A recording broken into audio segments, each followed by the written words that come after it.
Welcome back, everyone. Tesla has become well known for continually adjusting prices in the first quarter of this year, and it just did it again.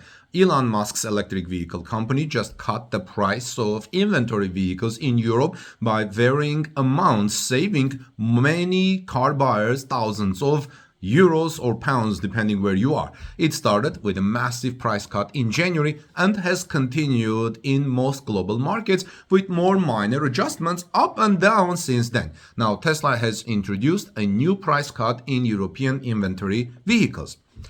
The price discovery was found by Troy Teslike on Twitter, with Tesla shaving nearly 4,000 euros, which is about $4,253 US dollars, off an inventory Model Y in their example photo. By the way, I just read that Model Y was recalled. About 3,500 Model Ys were recalled for loose bolts. Anyway, looking at the Tesla France site, the savings don't seem consistent, with some vehicles being discounted as much as 7%, while others are discounted by only 1.5%.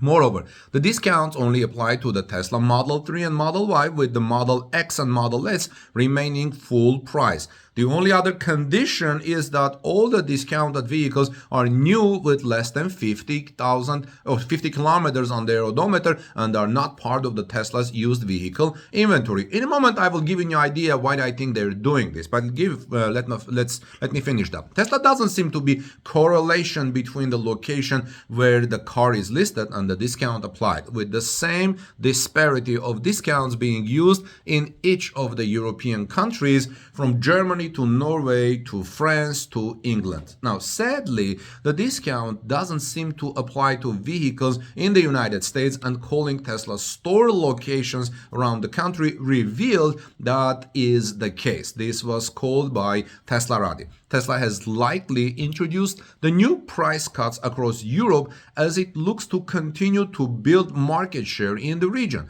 Unlike the United States, where Tesla has a firm grip on the electric vehicle market, the European market is far more competitive. Did you guys know that? This mirrors what Tesla has done in China in order to battle with competitors like BYD, Li Auto, NIO, and XPeng.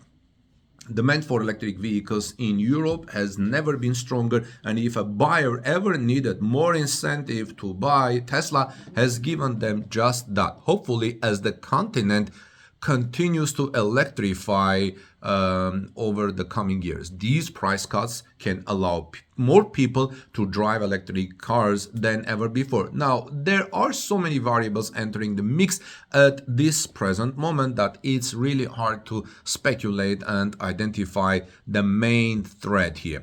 Having said that, my gut tells me that the inventory they told us directly, loudly, but somehow not obviously that. First, Tesla is able to reduce costs now, and Generation 3 vehicles will literally be implemented as the infrastructure when Giga Mexico begins construction in a few months. And second, the Highland and Juniper model updates of Model 3 and Model Y are significantly enough for the consumer that current inventory Model 3 and Model Y will need to clear out in the next few months.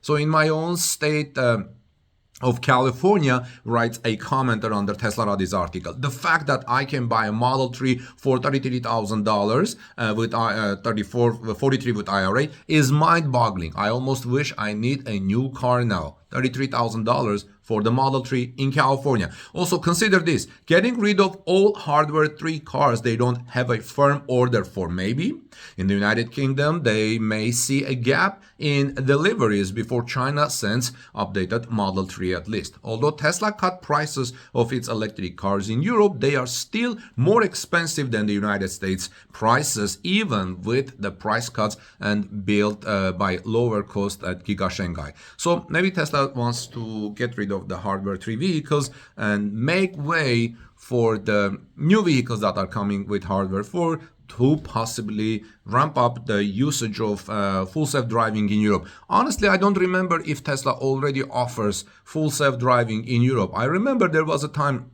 that there was a talk about this, but I don't know where it stands. I haven't been following full self-driving in Europe. So maybe Tesla wants to bring full hardware 4 to European countries and wants to get rid of the hardware 3, because hardware 4 will have better capability in Europe, with the full self-driving. Now, also, this whole thing is to prepare way for the next generation model, which will come next year. So Tesla obviously doesn't need that much time. It can sell the cars as much as they build because there is a strong demand. The issue is affordability. So we learned that Tesla is building its Gigafactory in Mexico, and from what we already understand, the announcement, Tesla is going to start building the affordable model in Mexico, possibly under $25,000. Tesla has said on numerous occasions, Elon Musk, that the car maker has been able to find ways to lower costs, to lower the production, and this technology is growing.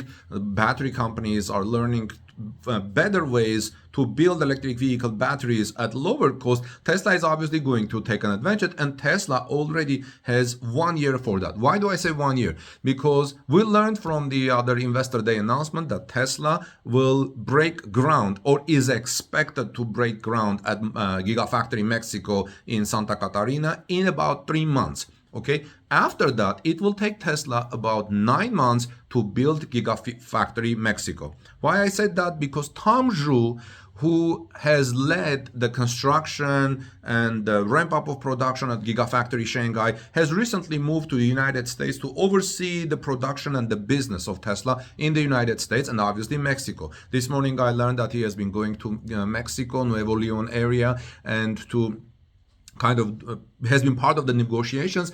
And there was a video in which the commentator said that apparently Tom Zhu has said that he wants to break the record of Giga Shanghai at Gigafactory Mexico. This means if you're going to break the record of Giga Shanghai at Gigafactory Mexico, you need to build Gigafactory Mexico in less than 9 months. No rush, but if you could do that in China in 9 months. I know that Mexican people have very strong and good work ethics. I've worked with them and I've been very happy with working with them. They're hardworking personalities. Look what they're doing in the United States, how much work they're doing in the United States, and my heart goes out to them, really appreciating what they have done. Anyway, so it is possible that Tesla can complete, with the leadership of Tom Zhu at Gigafactory Mexico, complete Gigafactory Mexico in 9 months. As a result, 3 months before the groundbreaking, that means lining up, supplying and everything, and then 9 months for the production. And I think before Tesla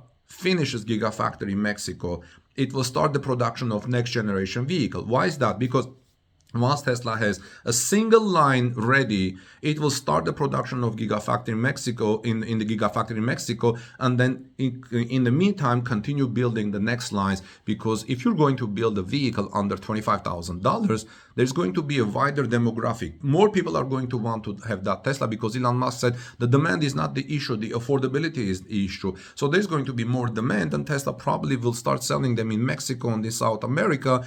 But Tesla better have a charging stations ready in these countries to start building charging network, which I think Tesla will do, or Tesla vehicles will be able to charge in other charging networks. It's growing. From what I understand, as you can see from my last shorts, Tesla doesn't have a single supercharger. Is that right? Do you guys know? In Mexico? So we'll see how things go. Anyway, so the good news is Tesla keeps lowering prices, and as I said earlier and confirmed by Elon Musk, Tesla is playing really well on the economic concept of price elasticity to find the best price for demand and supply for its vehicles.